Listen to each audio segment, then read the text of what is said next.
You're listening to Boomers Today with your host, Frank Sampson.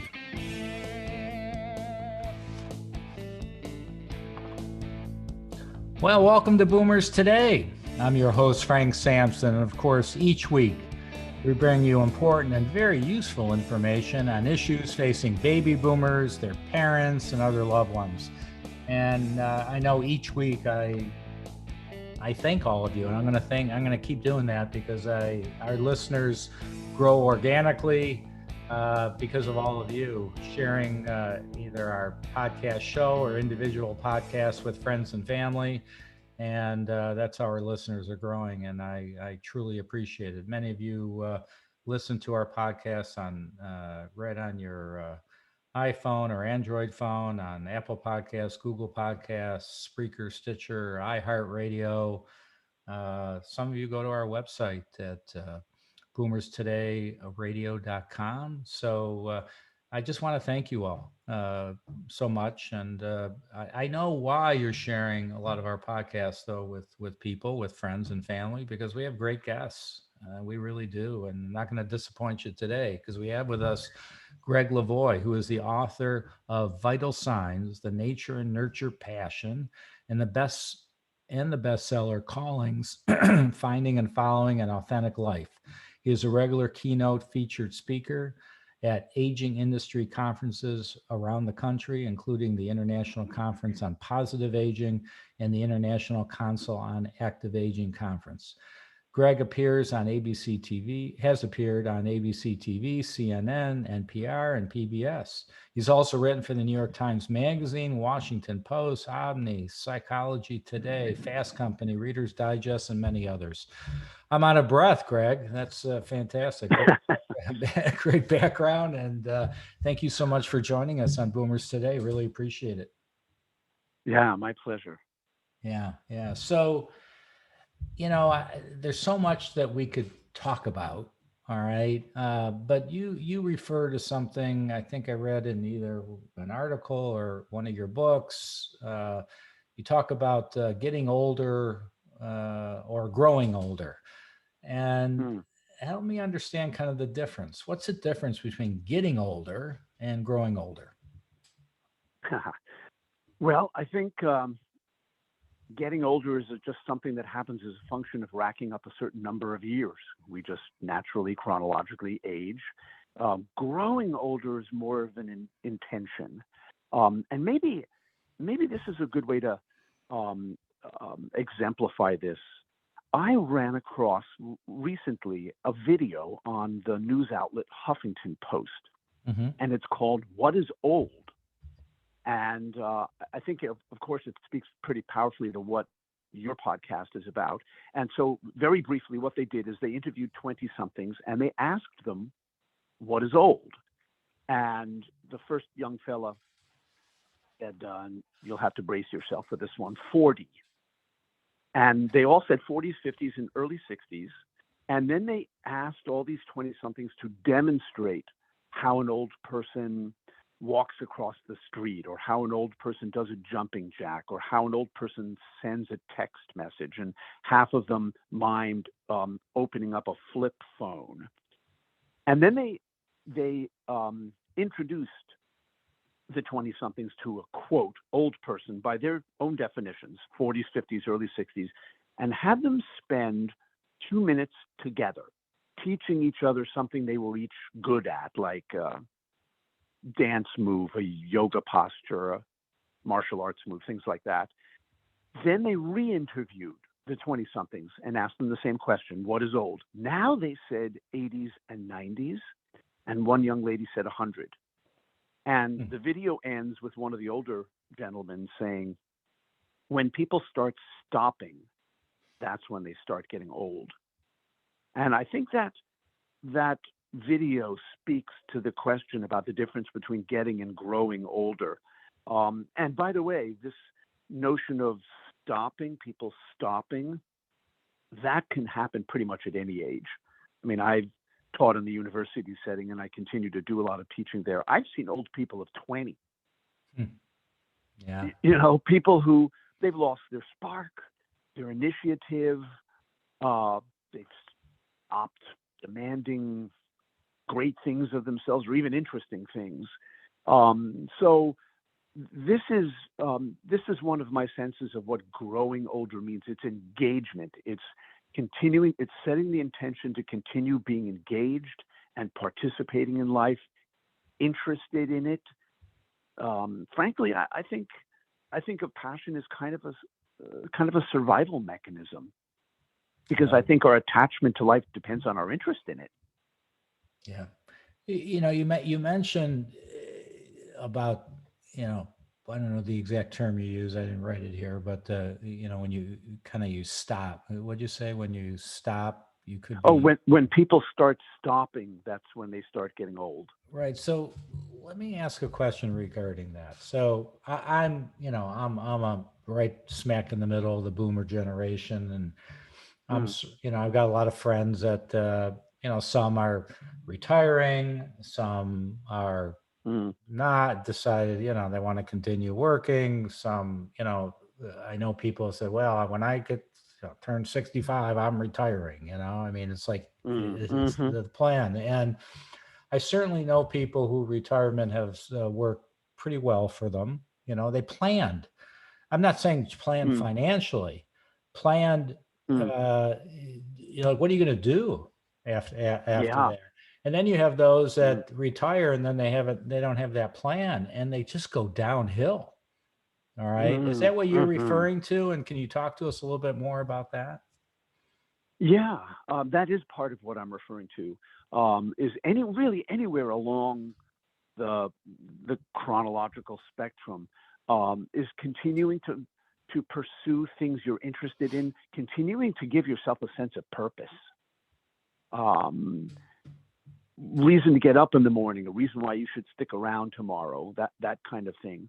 And but anywhere along the line, whenever people start feeling that their passions and their engagement and their sense of aliveness is waning, I mean, I guess you do what you would do anytime you feel bored, is you try something new.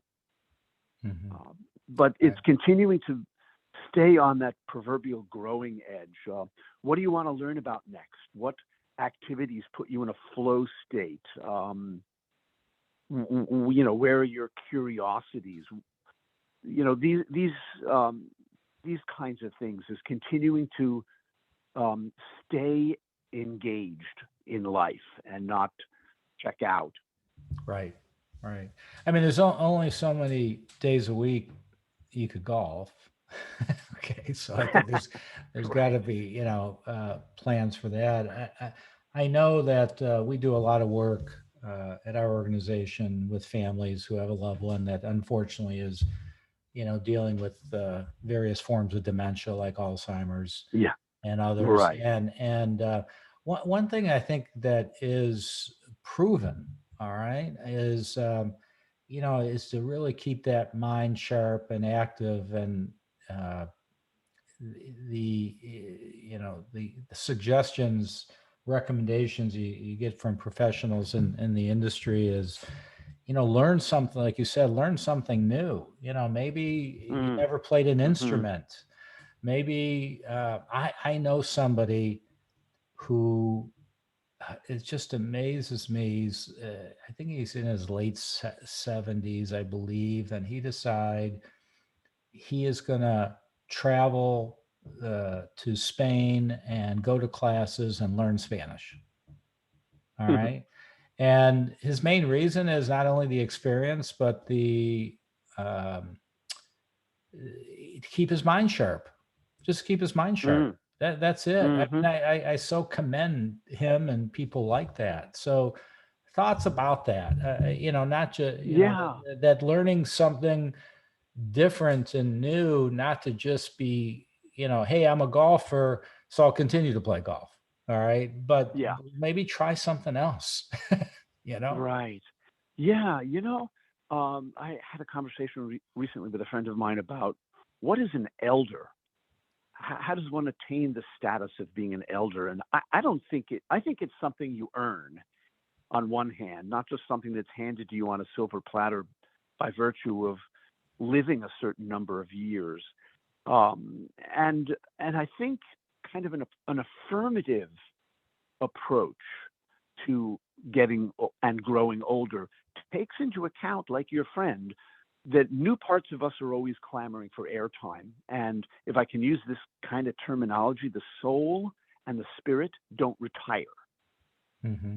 Right. Even if your career does. And I ran across a really interesting example of that. I read a story about a couple who retired, sold their house, most of their possessions, in fact, bought an RV and took off on the road to enjoy their golden years. And according to the story, after 2 months of this, they apparently got bored to the point of a near-death experience, because what they did is they started hooking up their traveling with what's called habitating. So this is a subculture of RVers called caravanners who, they travel around the country doing their plug-in, plug-out lifestyle, but they help Habitat for Humanity build people homes.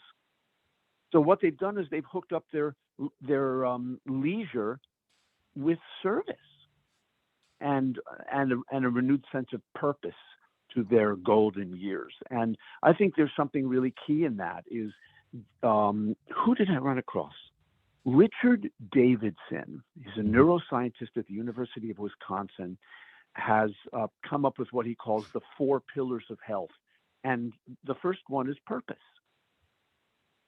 Right. So giving yourself a sense of contribution, a sense of engagement, a sense of doing something that's engaging to you, but that sense of purpose, and also science backs this up, that there is a connection between purpose and health, improved cardiovascular health, reduced risk of depression, psychological resilience, and just plain old longevity.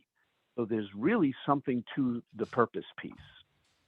Also, you mentioned earlier, not just the purpose piece, but you brought it up. We didn't expound upon it, but sense of passion and purpose, correct? Yes. Yeah. Yes, absolutely. And by passion, I really mean what most people think of when they think of it, is spark, vitality, life force, get up and go, that kind of thing. And to do whatever gives you that experience. It doesn't have to be world changing, doesn't have to be a job that brings in income. It's just activities that lead you toward a sense of aliveness, of life force, and to not just articulate what those are, but I think also articulating what blocks the expression of your passion and your sense of purpose. Like I sat down and made a list years ago of activities that I was involved in at the time that were draining my energies rather than replenishing them. And, things like letting my bosses at the newspaper assign me stories instead of coming up with my own, or driving in rush hour traffic when I didn't need to be, or socializing out of guilt. For me, as a rule, television, or even letting myself get trapped into conversations with talkaholics. Mm-hmm. So right. just Right. a list of activities that did not replenish me, they drained me. And it's really important to identify what it is that blocks the natural flow of passion inside of you. I think it's useful to do that. Yeah, right. No, great point. So I think it was either in your book or on your website, but you refer to a term called the lifelong learner school of thoughts and aging. Oh, can you tell us a little more about that and what you mean about that? Yeah. So there's a psychologist by the name of Abraham Maslow. And Maslow, among other things, gave us this, what he called the hierarchy of needs pyramid. Mm-hmm. So at the bottom of the pyramid, at the base of the pyramid, is food, clothing, and shelter. Right above that is belonging to a tribe, et cetera, et cetera. And at the top is what he called self-actualization. So this, just referring to people who tend to fulfill their potential. You're bringing back one of my psychology classes I took. I remember this. Oh, yeah? Yeah. Right. Yeah, that's precisely where I learned it too. Yeah. But he says self-actualizing types are the people who make the growth choice over the fear choice routinely. And I just love the way he articulates that. Just people who, when they're given one of those little choice points in the course of any given day, even, they tend to err more frequently on the side of taking little risks, trying something new, growing, rather than staying safe. And this is one of the primary conversations that we have inside of us, especially as we get older, is the choice between passion and security. And I'm a big fan of both of them. But what I've noticed just in my own work and my own life is that when given the choice between passion and security, most people tend to choose security, and they tend to backburner their passions. And sometimes this is necessary and essential, but chronically, I'm not sure this is a great idea, because for one thing, you can't push passions onto the back burner and expect them to just stay there without protest. Right. You know, there's no trash icon in the human psyche. You can't just delete stuff and expect it's going to stay deleted. I think that would probably be the working definition of what's called shadow, the parts of you don't want to look at, but that tend to harangue you as time goes on. So here's one other piece that I think is critical, especially since you are involved in the, shall we call it, the aging industry. Right. I think there's something really important for the people who serve in that industry. This is just my own sense that their interventions on clients' behalf, families or individuals in care facilities, whatnot, and whether they focus on enhancing people's physical activity or intellectual stimulation or social engagement or even sense of purpose, I think the outcome of those efforts will be affected by whether the individual worker belongs to the lifelong learner school of thought on aging or the can't teach old dogs new tricks school of thought. Mm-hmm. Right. And how far along the lifespan they believe you can push the notion of being fully alive, because I think that's a relevant question. Yeah. And by the way, I looked into this because we hear this a lot, can't teach old dogs new tricks. I interviewed a bunch of dog trainers. Huh. It is apparently utter nonsense that you can't teach old dogs new tricks. Right. Yeah. Most of them are eager to be physically and mentally stimulated. And there's a term that vets use that seems so appropriate for the aging industry. They refer to what's called shrinking world syndrome for dogs specifically. And I think it applies as much to people as to pets. But I don't think it's just a function of incapacity, this shrinking world syndrome, but our assumptions about aging. Like, you know, if we think our dogs prefer just lying around in a heap by the front door, the question is, you know, have we given them a choice?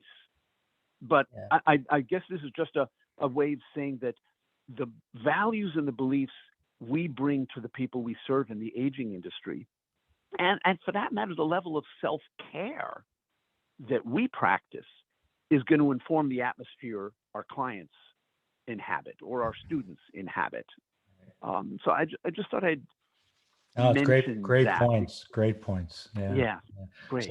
So Greg, we're going to take a real quick break. I promise we'll be quick, just to recognize our sponsor. When we come back, well, you know, I'd like to talk a little bit about you know, your opinion on why certain people tend to flourish over time versus others, and what those people that flourish have in common. We'll talk about that when we come back. Wonderful. Great. So do you know anybody who may be concerned about an older driver? Well, Senior Care Authority's Beyond Driving with Dignity program is a facilitated self-assessment program for older drivers. This program has been designed to serve as a vital tool to facilitate older drivers and their families as they make appropriate decisions regarding the future of one's safe driving career. If the individual is a safe driver, an advisor will provide him or her with strategies on how to remain a safe driver as they progress through the aging process. If driving retirement is the appropriate decision, then the individual and their family are offered possible alternatives, resources, and a specific plan to ensure a smooth and successful transition from the driver's seat to the passenger seat. So to learn more, go to www.beyonddrivingwithdignity.com or call 877-907-8841 to connect with a Senior Care Authority advisor in your area. We're back with Gregg Levoy, who is the author of a couple books, which we'll talk about soon, and speaker in the aging industry. So, Gregg, so I don't forget to do this, I'm going to get on with some other questions. Maybe you could share with our listeners a little bit more how they could learn more about you and what you're doing, website, whatever you'd like to hear, a little bit, maybe a little bit more about your books and how they could get it. It's commercial time for you. Go to it. Yeah, actually, I'll keep this a relatively short commercial. Yeah. The simplest way to just find out about me and my books and my workshops and all that wonderful stuff is just my website. It's gregglevoy.com, GreggLevoy.com. That's really kind of world headquarters for me. Great. And we'll have all the information about your books and everything like that. Exactly. Right? Okay, yeah. Great. Well, maybe we just brought it up. You have two different books. Maybe you could just briefly talk about them and who you feel would really, I'm sure everybody would benefit from them, but if you were to say, hey, I think this group of people could really benefit from this book and that book, anything you'd like to share about it? Yeah, I can do that briefly. The two primary books that are relevant to this conversation anyway, I've got some others, but are Callings and Vital Signs. And Callings is really for people who want to turn on the receiver and listen for what wants to emerge in my life at this juncture, at whatever juncture that is. So I do a lot of presentations in university settings, and I language it like, don't just declare a major, follow a calling. And I do it for people in the aging industry as well, related to the questions you and I are batting around. So it's really for people who want a sense of what is next. It's often in the kind of vocational arena, but vocational in the broad sense. I should say the original sense. Vocation just means to call.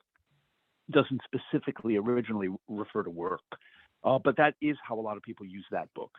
The Vital Signs book is really a much broader look at the subject of passion in sort of human affairs. What happens to it over time? How do we lose it? How do we get it back? And it's not just in work related, but creativity and relationships and variety of different arenas. But it's really kind of a biography in a sense of passion in the human arena.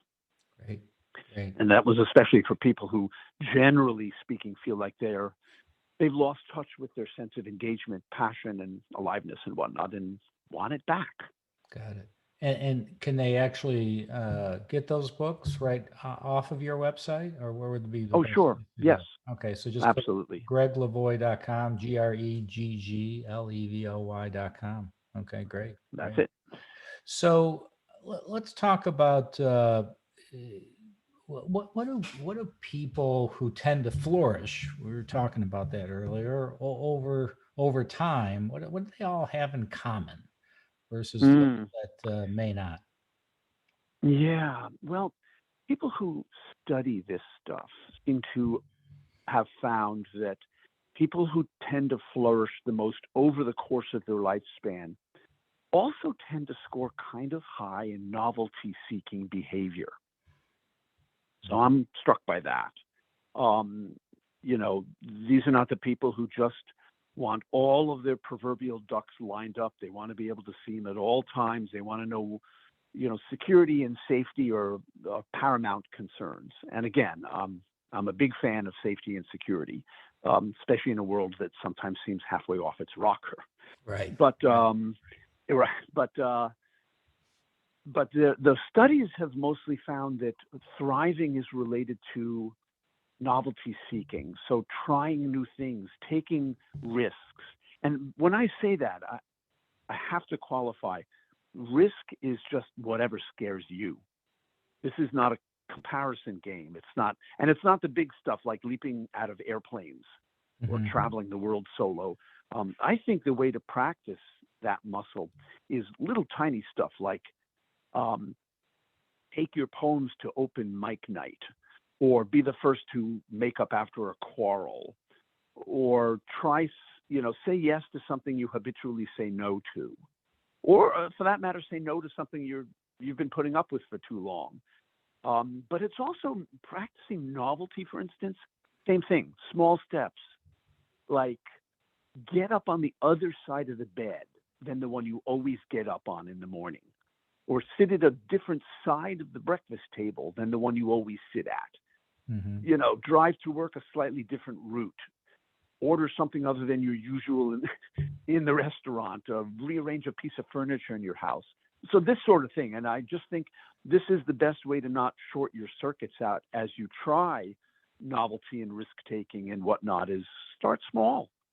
Start with the small stuff. And I think a lot of that is, helpful in what we were talking about before, because I've heard,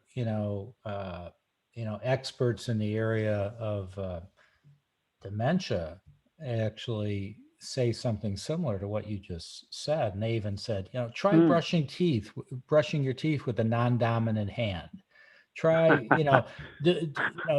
do the things that are just don't come so easy, and I think you're bringing up the same thing, ironically, which is great. Yeah, there's definitely something to that. But there's also things like spending some time around inspiring people or uplifting books, things that just raise your spirits and raise your hopes, for that matter. So there's, and at the far end of that, I'm even going to say this. I know this might unnerve some people, but I believe that there is a correspondence between engagement in life and the awareness of mortality.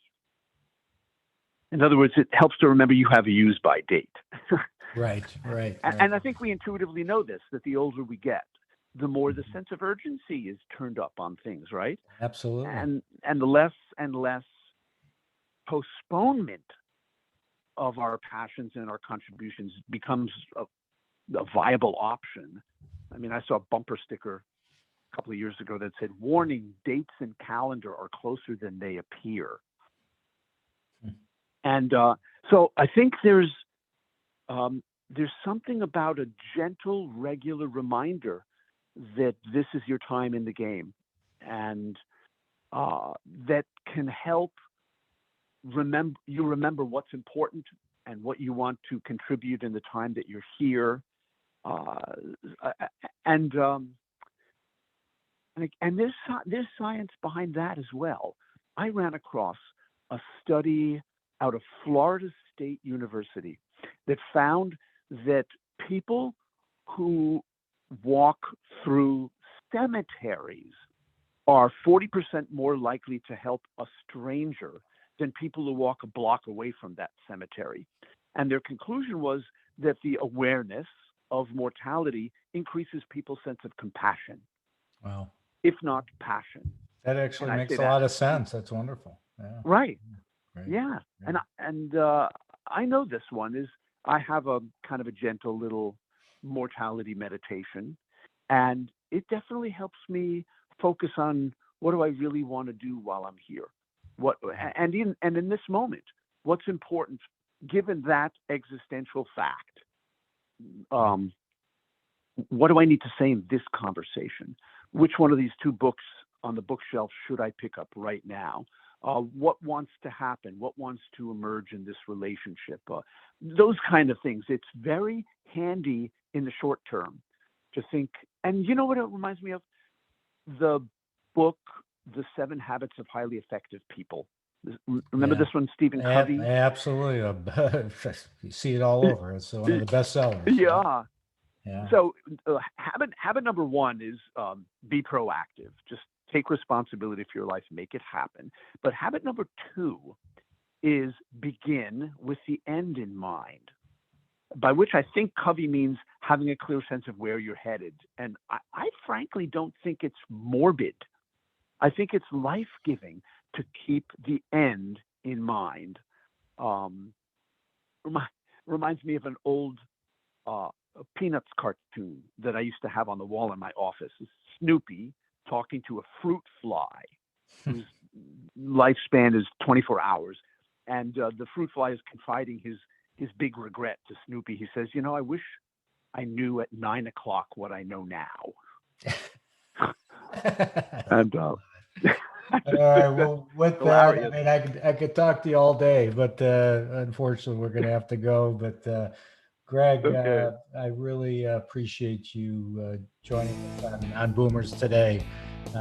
Great information. Thank you so much. Really appreciate it. Wonderful. My pleasure. Yeah. Thank you again. And I want to hang in there with me for a minute, but I want to thank everybody for joining us on Boomers Today.